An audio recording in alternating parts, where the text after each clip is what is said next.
Ted Bundy, Jeffrey Dahmer, and John Wayne Gacy. These were just some of the many serial killers who brutalized and terrorized the 70s, creating a world living on the edge and filled with fear. One of the serial killers who you probably have never heard of is Ed Kemper. He was a necrophilic and cannibalistic serial killer known for his gigantic height and talkative personality. Today, we will be going over his childhood, killing era, and what he is doing now. Born in 1948, December 17th, Ed Kemper was born to Clarnell Kemper, his abusive alcoholic mother, who would spend hours of his childhood screaming, belittling, and critiquing him. She would go so far as to lock him in their basement at night, where his one single light source was a swinging light bulb. It was there in that basement that Ed Kemper said he saw the face of the devil himself. It wasn't long before he started taking his hate out on the world around him by killing small animals on his family's farm. One incident included when he was 10 years old, he buried the family cat alive before digging it back up, decapitating its head, and putting its head on a spike. He would later go on to kill another family cat with a knife. Bouncing back and forth between his divorced parents, Kemper was then sent to his grandparents in the mountains, where he would take their rifle and shoot small animals. After 10 months, they confiscated the rifle, and that was what sent Kemper over the edge. At 15 years old, he shot and killed both of his grandparents dead. Okay. Shot and killed both of his grandparents dead.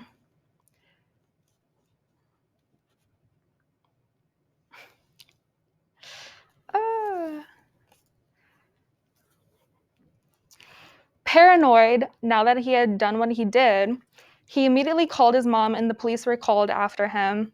When asked why he did what he did, he said, "I wanted to see what it felt like."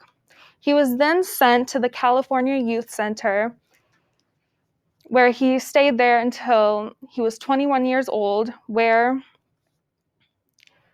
the final note from his psychiatrist said that he was perfectly well behaved and he would not be any danger to society. But as we know now, that was clearly not the case. Once he was freed, he was sent back to go live with his mother, something that the doctors recommended was not good at all. He went to community college and he applied to be a police officer. After a while, he got in a car accident, breaking his arm, and with the settlement money, he bought himself a Ford Galaxy where he would drive around and see a phenomenon of female hitchhikers in the area. After a while, he started picking them up and driving them to their destination. The entire time, he would have a gun, rope, handcuffs, a blanket, and a knife with him. After about 150 so women, he eventually decided to finally act on his urges.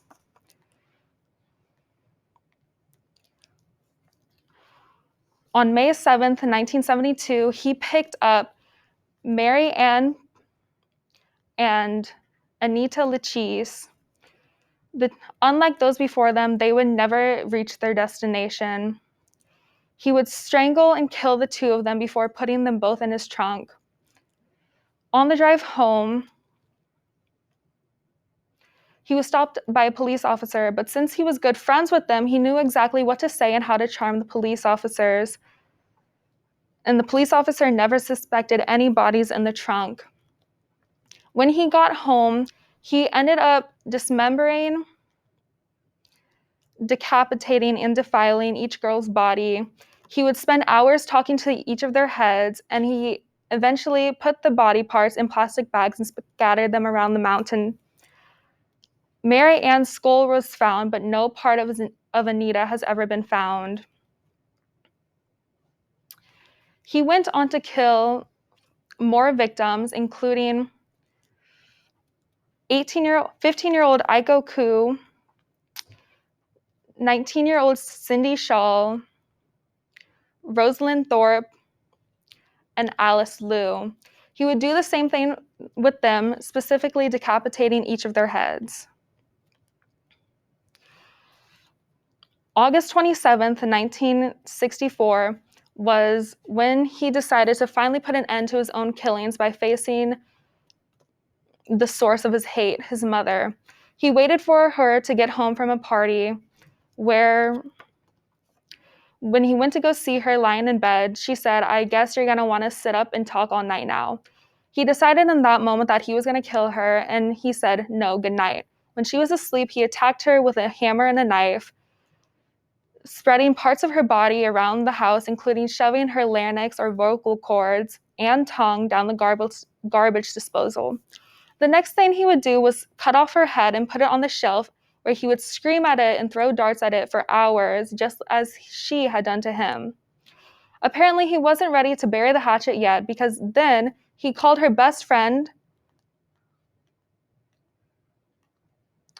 Sally, over, where he would then strangle her and hide her body in a wardrobe.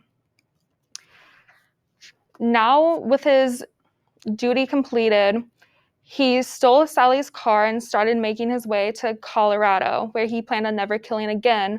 But upon noticing that no news of the murders were on the radio, he went to a phone booth and called himself into the police.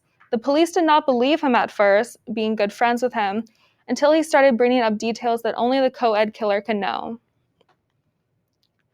He was arrested, and even though he asked for the death penalty, he ended up getting 7 to 8 concurrent life sentences.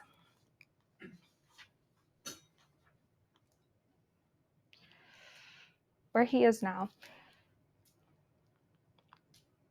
Today, you can find the 72-year-old Ed Kemper still in the same prison, where he is very happy and content, according to his lawyer, and has no plan of getting out. He is very well behaved. In fact, he even makes appointments for his fellow prisoners with the psych ward. He has also gone on to make 500 audiobooks, including Star Wars and Flowers in the Attic for the blind.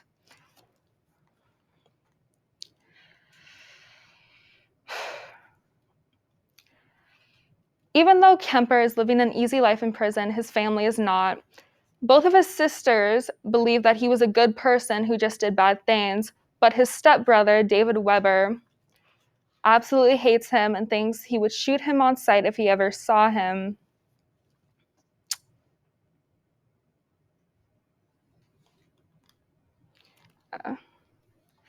Even though he's not popularly portrayed in the media, he was recently in the 2017 show Mindhunter, portrayed by actor Cameron Britton.